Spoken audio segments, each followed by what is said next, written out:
Welcome back. This is the second half of chapter 16. Sorry, excuse me. We were talking about regulation of gene expression. In the first half, we talked about what that term meant. We talked about what we learned about regulating gene expression from viruses. We talked about the operon system in prokaryotes and bacteria. And now I wanted to focus on what regulation of gene expression looks like in eukaryotes.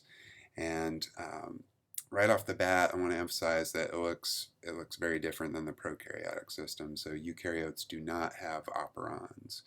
It's a little bit less organized, I think it's fair to say, in eukaryotes, but we still get the job done.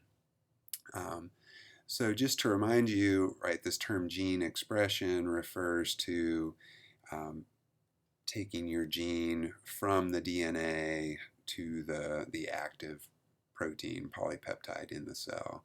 And of course, as we've learned, there's lots of steps involved there, right? We have to transcribe, we have to process the RNA, we have to get it out of the nucleus, translate it, fold the protein up, get it where it needs to go. And then we even have some structural changes to the DNA before transcription happen. And really, at any of these different points, we could tweak gene expression, right? We could regulate it, but far and away, the main point in this whole process to regulate gene expression would be at the level of transcription. Really, just sort of like we talked about in prokaryotes and in viruses, either transcription is on or transcription is off, and that kind of makes the most sense, right? It's the most obvious place to carry out that regulation. So we'll focus on that first, but then I'm going to give you a couple of other examples of ways that gene expression can be regulated in eukaryotes. All right, so just as we talked about in viruses, every gene in your genome has its own promoter. So the promoter, again, is where RNA polymerase would bind in order to be able to transcribe a gene. And if we zoom in on a eukaryotic promoter a little bit, there's these two key parts that you see in basically every eukaryotic promoter. So there's what's called the recognition sequence. This is actually what the RNA polymerase enzyme would see in the promoter to let it know, hey, there's a promoter there. That means there's a gene next door. Let's go bind to that. And then next to that recognition sequence, you have this piece of the promoter called the Tata box, which is so named because it's literally a sequence of bases, T-A-T-A-T. And this is where the DNA strands would begin to be separated. So if you remember, for that process of transcription, RNA polymerase has to separate the two DNA strands. It's only going to read and transcribe one of the two. So that's where that initiation would essentially start for denaturation. And then you can see marked in this picture here, the green line is where transcription would actually physically start. And then you've got the gene in dark blue over here. So in terms of regulating this process, it would really all come down to either helping or hindering RNA polymerase from binding to the promoter and initiating transcription. And really the key way this regulation is carried out in eukaryotes is through the use of proteins that are called transcription factors. And there's a lot of different transcription factors in eukaryotes. We're not gonna zoom in on those specifics, but I do want you to be aware that typically what this would look like is something like is depicted here in this cartoon, where you will have, 4, 5, 6, 7 different transcription factors that are all kind of working together to help guide RNA polymerase to a specific promoter. And because there's lots of different transcription factors, one set might help guide an RNA polymerase to, one promoter over another. But as you can see, it's kind of teamwork, right? Just kind of helping the RNA polymerase get where it needs to go. So those would arguably be having a positive impact on transcription, right? Some kind of positive regulation there. And so I don't know if you're aware of the idea that different cells in your body, even though every cell has the same genome, right? The same genes. The reason cells are unique, let's say a muscle cell versus a liver cell, is because they are expressing different sets of proteins, right? So in a muscle cell, certain genes are being transcribed very highly and others maybe not at all. And in a liver cell, a different set of genes are being transcribed very highly. So that allows these cells to specialize, what developmental biologists would call differentiation, take on these different cell fates. And that's really all due to these different groups of transcription factors guiding RNA polymerase to different genes in these different cell types. And we'll kind of come back to that idea in a later chapter. But just like we talked about in prokaryotes and in viruses, you can have positive regulation, but you could also have negative regulation. So there are DNA sequences in eukaryotes that would be considered enhancer or repressor sequences, and you could have activator proteins or repressor type proteins that would bind and either speed things along or slow them down. So not unlike what we talked about in viruses. In this particular example, what you're seeing here is RNA polymerase, with the help of these transcription factors, is going to bind to this promoter here and is getting ready to transcribe this gene over here on the very right side of the screen. And we have a positive regulator, what's called an activator protein, is going to bind to this DNA sequence called an enhancer, and it's so named because it enhances transcription.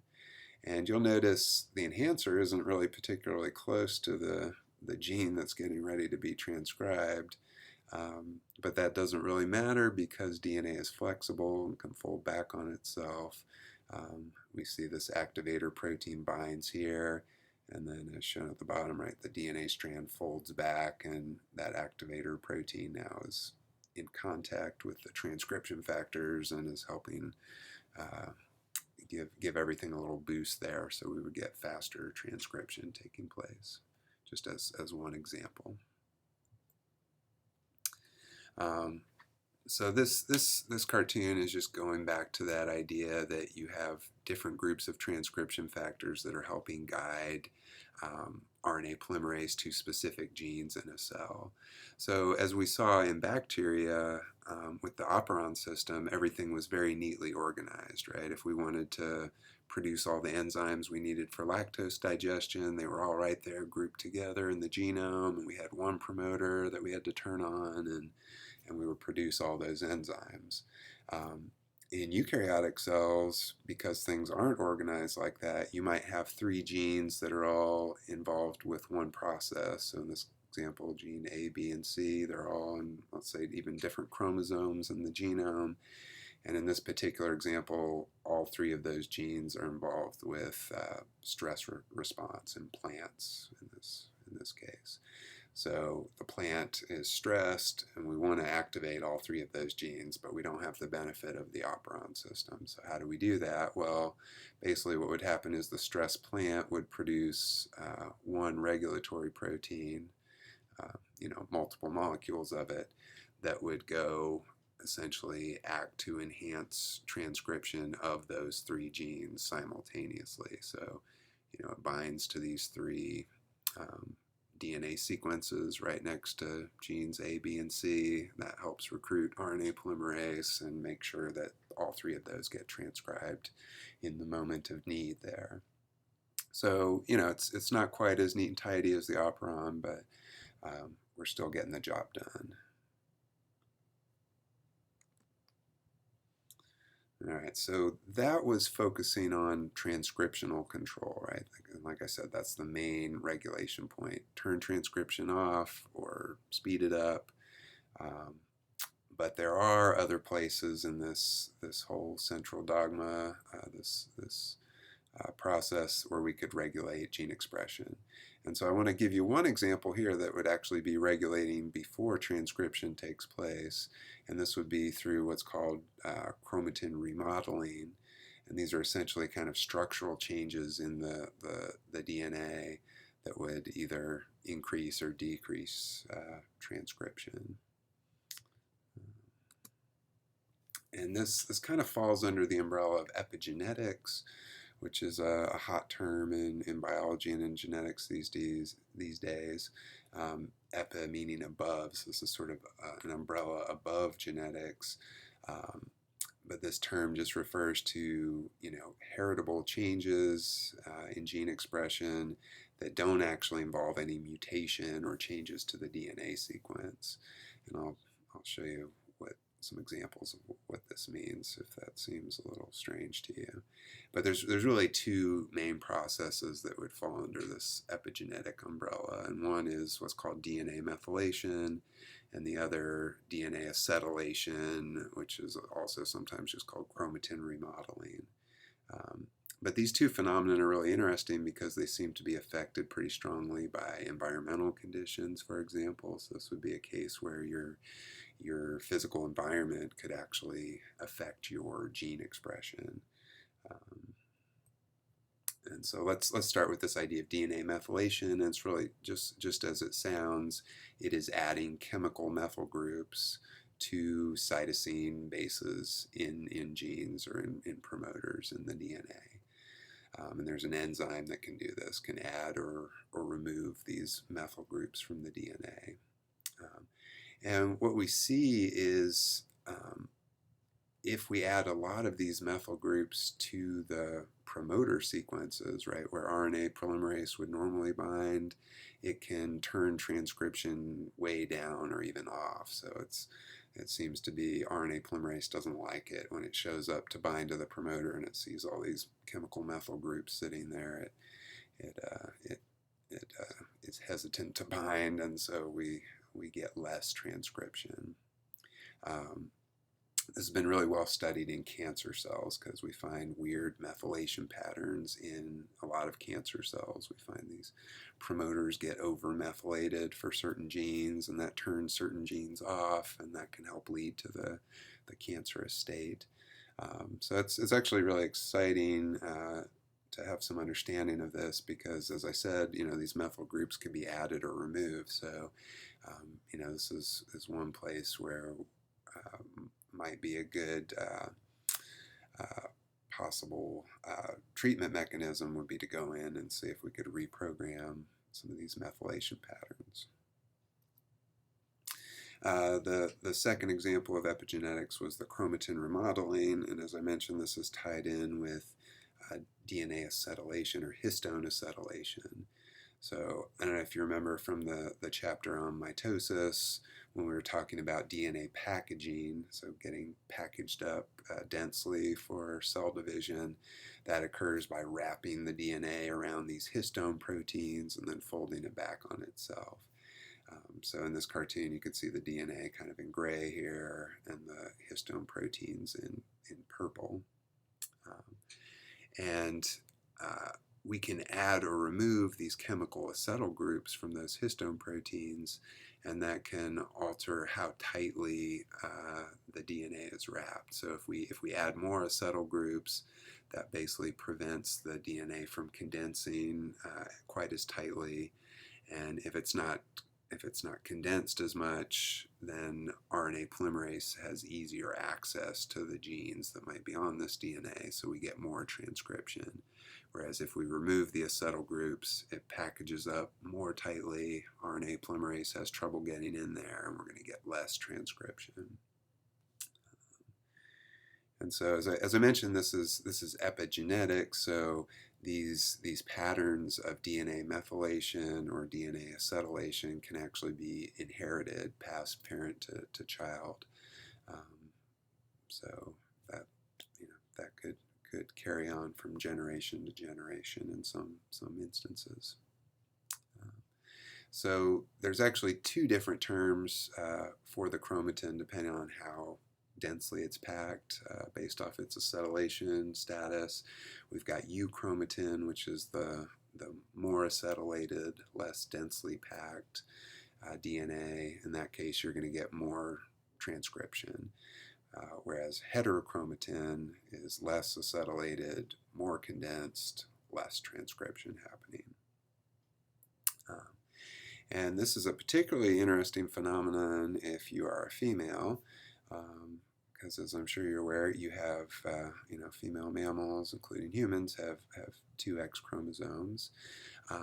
But one of your two X chromosomes in every cell in your body is randomly inactivated early in embryonic development through this alteration in DNA acetylation.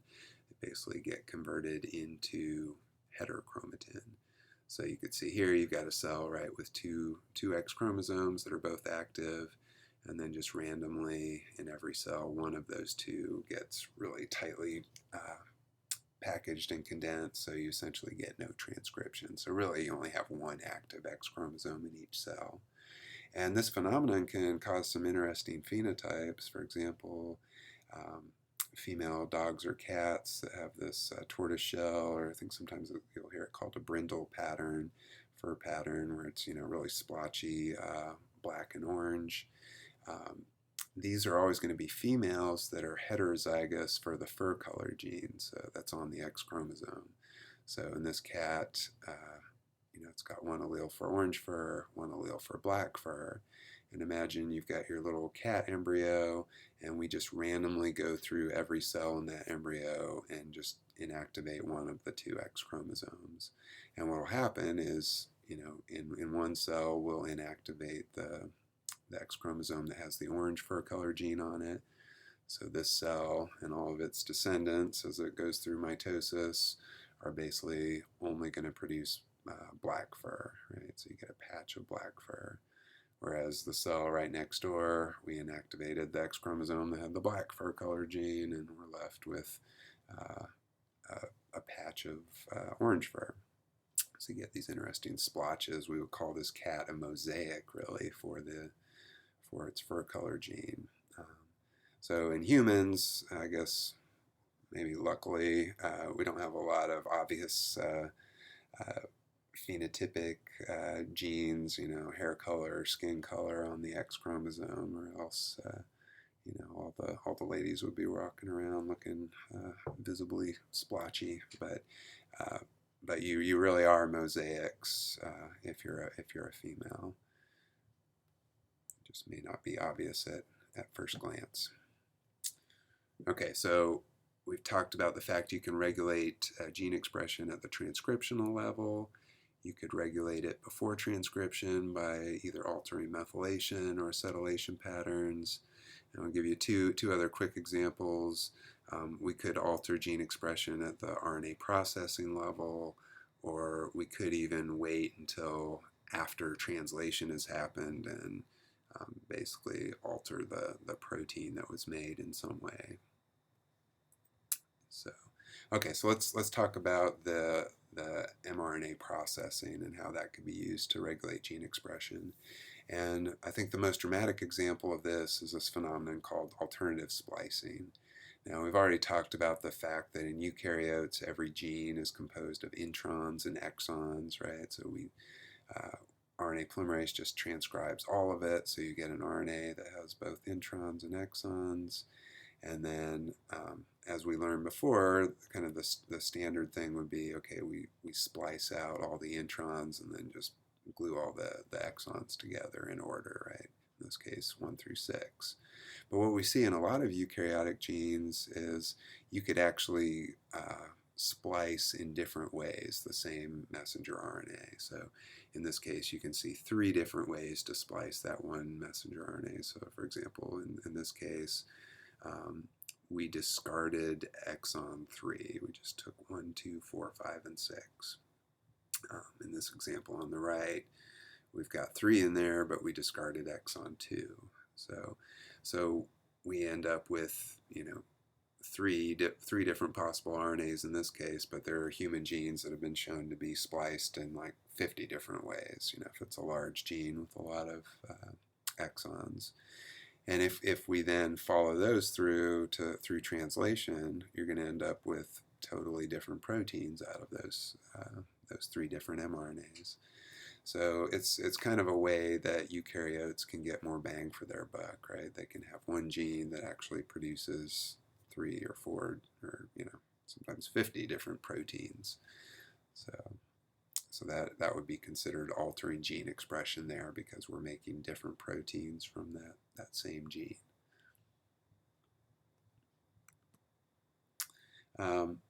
This is also worth mentioning quickly. Another phenomenon that's gotten a lot of study in the last 10 or 15 years are these small RNA molecules. There's different classes, but most common would be microRNAs, or what are called short or small interfering RNAs.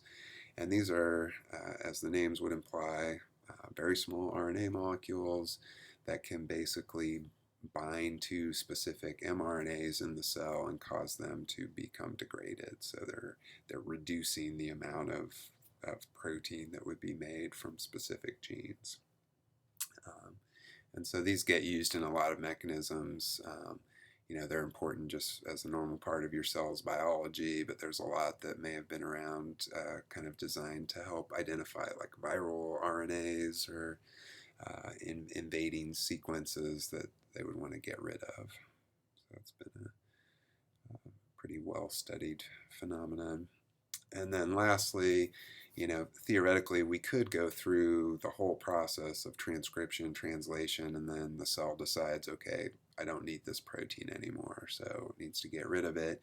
And sort of the common way to do that would be to add this molecule called ubiquitin to it. So we add a little chain of these ubiquitins to the polypeptide, and then that signals the cell that, hey, this is garbage, let's get rid of it.